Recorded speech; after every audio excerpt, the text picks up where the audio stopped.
New York শহরের বুকে এমন একটি জায়গা আছে যা সত্যি কখনো ঘুমায় না। বিশ্বের সবচেয়ে উজ্জ্বল, সবচেয়ে ব্যস্ত আর সবচেয়ে প্রাণবন্ত এই মোড়টি যেন প্রতিটি পথচারীকে মুহূর্তেই মুগ্ধ করে ফেলে। সে রোমাঞ্চকর জায়গাটির নাম হলো টাইম স্কোয়ার। 1904 সালে দ্য নিউ ইয়র্ক টাইমস পত্রিকার প্রধান কার্যালয় এখানে স্থানান্তরিত হওয়ার পর থেকেই এই এলাকাটি পরিচিতি পায় টাইম স্কোয়ার নামে।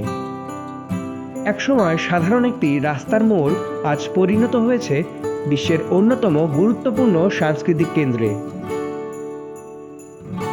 এখানে রয়েছে আমেরিকার বিনোদন জগতের হৃৎস্পন্দন ব্রডওয়ে থিয়েটার ডিস্ট্রিক্ট। বিশ্বের সেরা নাটক ও মিউজিক্যাল শোগুলো মঞ্চস্থ হয় এইসব থিয়েটারে।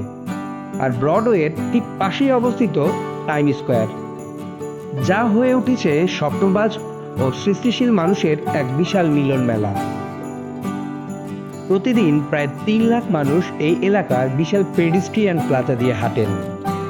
এদের মধ্যে বিপুল সংখ্যক বিদেশি পর্যটকও রয়েছেন।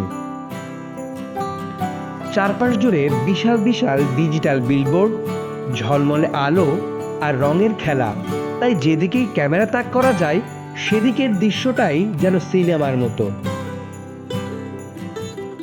তবে ইংরেজি নববর্ষ উদযাপনের সময় টাইম স্কোয়ার সবচেয়ে বেশি আলোচনায় আসে। প্রতি বছর প্রায় 10 লাখ মানুষ হাড় কাঁপানো শীত উপেক্ষা করে রাতভর এখানে দাঁড়িয়ে থাকে ঐতিহ্যবাহী নিউ ইয়ার বল ড্রপ দেখার জন্য। ঠিক নতুন বছরের প্রথম সেকেন্ড বলটি থেমে যাওয়ার সঙ্গে সঙ্গেই চারিদিকে হাজারো কণ্ঠে একসাথে কেঁপে উঠে বলে happy new year. Time square শুধু পর্যটকদের জন্য নয়, নিউ ইয়র্কে বসবাসকারী বিভিন্ন জাতিগোষ্ঠীর সাংস্কৃতিক প্রকাশের জন্য এটি একটি গুরুত্বপূর্ণ মঞ্চ। এখানে তারা নাচ, গান আর পারফরমেন্সের মাধ্যমে নিজেদের পরিচয় তুলে ধরেন। এই তালিকায় পিছিয়ে নেই বাংলাদেশিরাও।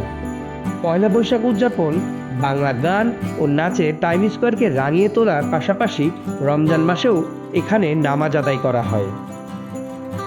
দিন রাত জেগে থাকা আলো, সঙ্গীত, নৃত্য, ফ্যাশন আর সৃষ্টিশীল মানুষের ভিড়ে যদি আপনি একটু সময় কাটাতে চান, তাহলে এতক্ষণে নিশ্চয়ই বুঝে গেছেন আপনার ঠিকানা কোথায়।